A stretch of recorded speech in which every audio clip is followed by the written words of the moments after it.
देखिए, गालियाँ, निंदाएं, चुगलियाँ, बुराइयाँ, दूसरों में छिद्रान्वेषण करना यानी कि दोष ढूंढना, ये सब करता कौन है?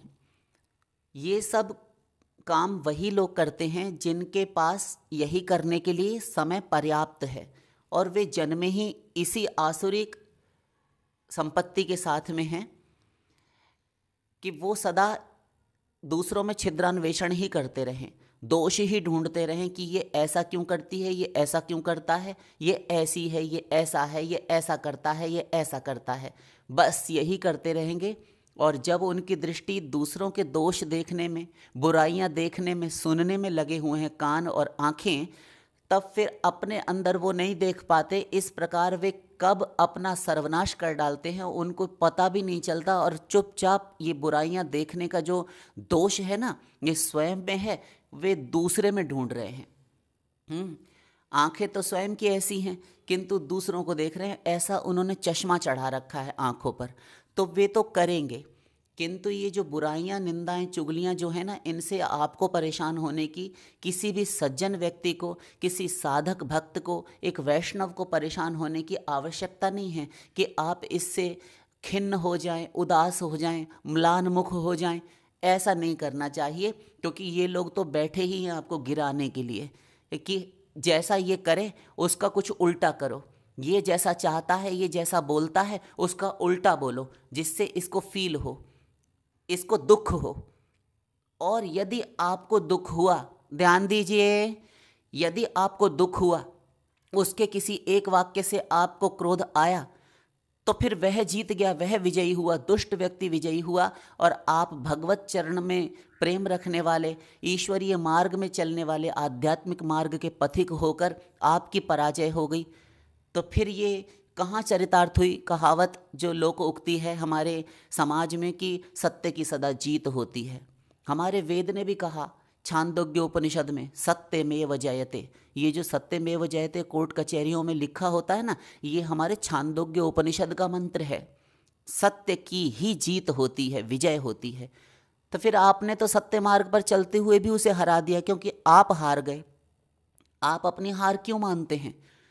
वे तो दुष्ट अपनी ओर से बुराई करेंगे, आप क्यों अपनी ओर से चूकते हैं? आप भी चुपचाप चालाकी से अपना काम बना लीजिए। ये जो बुराई करने वाले होते हैं ये तो करेंगे। आप एक बात बताइए, निंदा करता कौन है? जिसके कार्य स्वयं निंदनीय हैं, जिसका जीवन स्वयं निंदनीय है, जो स्वयं निंदा का पात्र है और जिसके पास जो होता है वही वो दूसरों को देता है। आप एक बात बताइए साथ साथ कि आपको यदि भूख नहीं है, अथवा भूख है भी किंतु आपके सामने, चाहे आप भूखे हैं अथवा नहीं हैं, आपके सामने प्लेट में या थाली में कुछ भी परोस कर कूड़ा कबाड़ा, कचरा, गोबर, मिट्टी, घास फूस, ये सब लाकर रख दिया जाए और आपसे कहे कि खाइए, तो आप क्या कहेंगे? कैसे खाएं? क्योंकि हमारे खाने की सामग्री, हमारा खाद्य पदार्थ है ही नहीं। तो बस ठीक वैसे ही है। कबीर दास जी के समय पर भी उनकी भी आलोचनाएं, निंदाएं होती थीं। हरिदास ठाकुर जो नाम महात्म्य जिनका इतना प्रकट हुआ, जिन्होंने जो नामाचार्य की पदवी पर बैठे हुए हैं, कौन से संत की, मीरा जी की निंदा देखिए। मीरा जी जब सुबह निकलती थी मंदिर जाने के लिए तो ऐसी जनश्रुति है, लोक उक्ति है, सुना जाता है कि, हम ये नहीं कह रहे कि अनुमान से कह रहे हैं, होता होगा, क्योंकि हमें जो सुनने को मिलता है ना, हम आपको बताएंगे तो आपका हृदय फट जाएगा अंदर से कि हम क्या क्या गालियां सुनते हैं अपने लिए। सामने से गाली मिलती है हमको, सामने हमारे मुख पर खड़े होकर निंदा की जाती है, सुना सुना कर, उतार उतार कर, ढाल ढाल कर बोला जाता है, जैसे कि हम प्रसाद नहीं खाते भगवान का, हम गोबर मिट्टी खाते हैं। हमको दिमाग नहीं, हमको अक्ल नहीं, हमें समझ में नहीं आ रहा कि ये बोला किसके लिए जा रहा है, किंतु सुनते हैं। तो मीरा जी के लिए कहा जाता था कि बांझ का मुख देख लिया, बांझ का मुख, किसका मुख देख लिया? राम राम राम राम सुबह सुबह। ये कुछ राजस्थान की स्त्रियां थीं, जब पनघट पे, कुएं इत्यादि पर पानी भरती थीं तो मीरा जी को देखती थीं।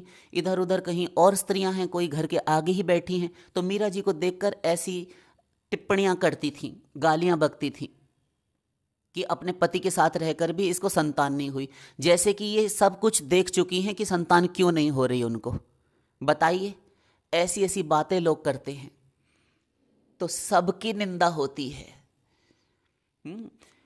ये जो निंदक लोग होते हैं ना, ये हर काल में हर समय में हुए। कोई समय ऐसा नहीं था, कोई युग ऐसा नहीं था जब ये निंदक लोग नहीं थे। देखिए, सीता जी के विषय में सारा संसार जानता है, हम कहना नहीं चाहते। तो कबीरदास जी झुंझला पड़े, इसीलिए उन्होंने कहा, निंदक नियरे राखिए आंगन कुटी छवाए, बिन उबटन पानी बिना उज्ज्वल करें सुभाए।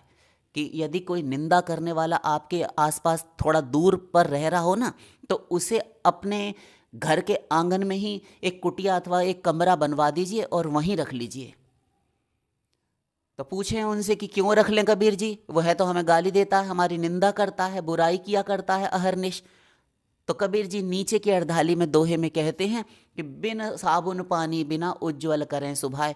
बिना साबुन और बिना पानी के ही आपका स्वभाव, आपका चरित्र, आपकी सारी बुराइयां धो धोकर वे तुम्हें उज्ज्वल कर देंगे और तुम्हारे सारे पाप अपने सिर ले लेंगे।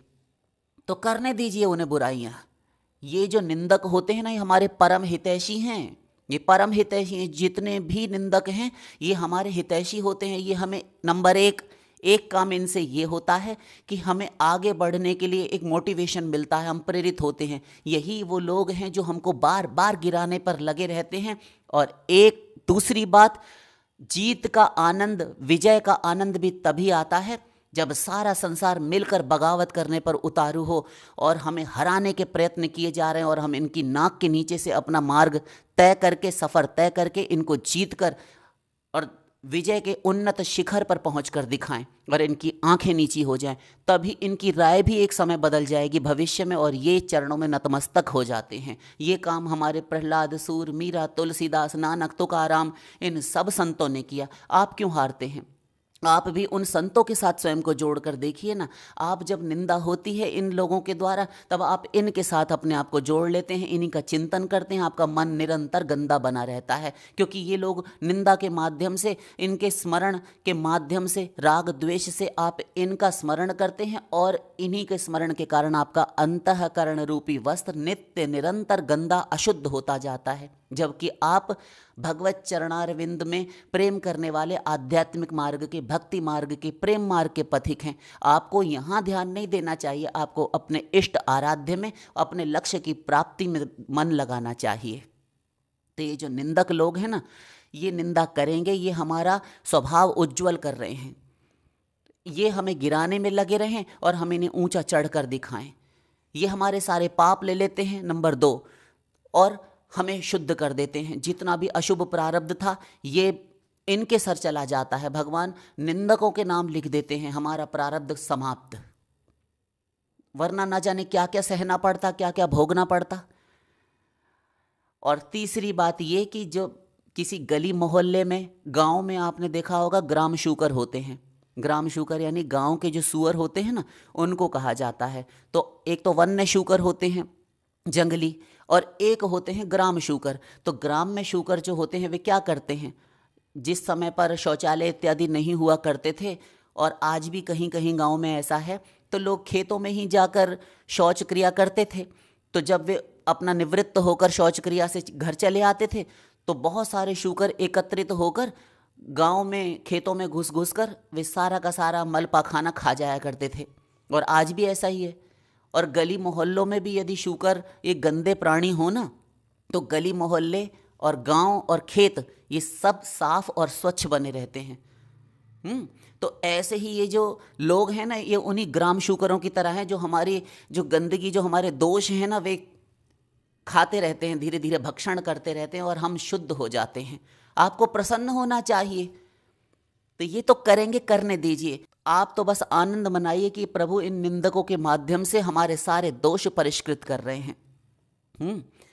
देखिए, एक छोटा सा गांव अथवा कोई शहर, वहाँ बीहड़ बस्ती जो विकास को प्राप्त ना हुआ हो, और वहाँ से कुछ कुत्ते, 2, 4, 5, 10 कुत्ते उन्होंने सोचा कि अयोध्या जी में राम मंदिर बन रहा है, राम मंदिर बन रहा है, यहाँ तो यही ऐसी ही कॉलोनी है, तो यहाँ कभी कोई देता है, कभी कोई डंडा भी दे देता है, कभी कोई खाने को मिलता है, कभी सूखी रोटी मिलती है, गली में यहाँ वहाँ डोल कर गुज़र बसर करते हैं। तो चलो अपने राम मंदिर चलेंगे, वहाँ पर सुना है बड़े बड़े वीआईपी लोग आएंगे, प्रसाद वितरण होगा, तो खीर पूड़ी हलवा मालटाल मिलेगा, तो वहीं चलते हैं। तो ये लोग यहाँ से चले रास्ते में इन्होंने 20-20, 50-50 मील दिन रात का सफ़र तय किया। तो जहाँ पर भी जाएं, जिस कॉलोनी मोहल्ले में ठहरे, वहाँ के कुत्ते इनको खदेड़ दें तो ये वहाँ से भागें, वहाँ जाएं तो दूसरा मोहल्ला लग जाए। जैसे ही शैताने थोड़ा सा आराम करने के लिए कि चलो बहुत थक गए, अब थोड़ा फिर कल सफ़र तय करेंगे, पहुँच ही जाएंगे, अभी तो 1 महीने से ऊपर है राम मंदिर जाने के लिए, अभी कौन सा मंदिर की प्राण प्रतिष्ठा इत्यादि हो रही है। तो ये चले, तो चलते चलते जहाँ जहाँ रुकें वहीं के कुत्ते, अपने कहते हैं ना अपनी गली में कुत्ता भी शेर होता है, तो वहाँ के कुत्ते इनको खदेड़ दिया करें, ये वहाँ से भी भागें। इस प्रकार जो मार्ग इनको ये मटर गश्ती करते हुए तय कर रहे थे, 1 मास में जाने का प्लान ये बनाए बैठे थे कि इनकी योजना थी महीने भर में तो पहुँचे ही जाएंगे, वही मार्ग इन्होंने 15 ही दिन में तय कर लिया।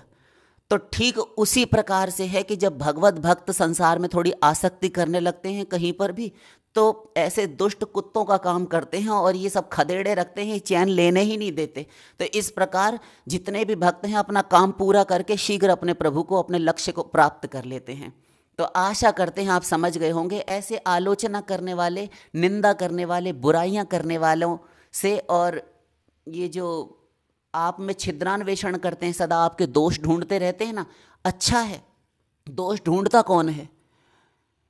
एक सुंदर बगीचे में, बगिया में, किसी उपवन में भेजा जाए किसी को, व्यक्ति को, और वह पुष्प ना चयन करे और आकर वहाँ का बुरा हाल बतावे, कहे तो बहुत सारे कांटे हैं, गुलाब में तो कांटे ही कांटे, तमाम हमारे हाथ छिद गए और लहूलुहान कर दिया। तो तुम ढूंढने ही कांटे निकले थे, तुम्हें पूरे समूचे उपवन में गुलाब और पुष्प नजर ही नहीं आए, तुम्हें कांटे ही दिखाई दी, तो तुम कांटे ही लेकर लौटे, क्योंकि वो ढूंढने ही कांटे निकले थे। मक्खी होती ना, मक्खी, गंदी मक्खी, तो सारा आपका शरीर बहुत सुंदर है, आप रूपवान हैं, किंतु कहीं पर किसी स्थान पर व्रण हो जाए, कोई फोड़ा फुंसी हो जाए, जख्म हो जाए, तो वह मक्खी सर्वप्रथम जाकर उसी जख्म पर बैठेगी। तो ये दुष्ट लोग भी ऐसे ही होते हैं, निंदक, आलोचना करने वाले लोग, ये सदा बुराई ही ढूंढते हैं, अच्छाई नहीं दिखती इनको। इसलिए आप इनकी चिंता छोड़िए, चिंतन कीजिए, प्रभु का स्मरण कीजिए, इनका स्मरण मत कीजिए, क्योंकि इनका स्मरण करने से ये मन में आकर बैठेंगे, मन गंदा होगा, और गंदा होगा तो आपकी सारी साधना चौपट हो जाएगी, पानी फेर देंगे, इनका काम बन जाएगा, आपका सब प्रकार से सर्वनाश होगा। शेष फिर लाडली लाल की।